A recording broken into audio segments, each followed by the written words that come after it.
ஒன்றிணைந்து வெல்வோம், நம்மை காப்போம். ஐகான் தமிழ் செய்திகள் உங்களுக்காக உங்களுடன். வணக்கம், நான் உங்கள் எப்ரியானா அப்ரஹாம்.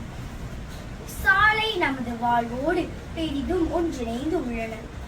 பயணங்களை இலகுபடுத்துபவையாக சாலைகள் காணப்படுகின்றன.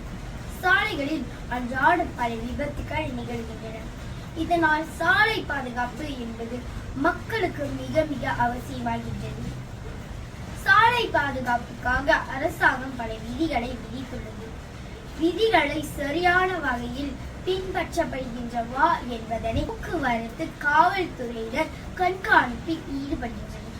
சாலை விதிகளை கடைபிடித்து நம் உயிரை மட்டும் அல்லாது சாலையில் பயணிக்கும் அனைவரின் உயிரையும் காப்போமாக. விதிகளை மதிப்போம், வேதனைகளை தவிர்ப்போம். நன்றி, வணக்கம்.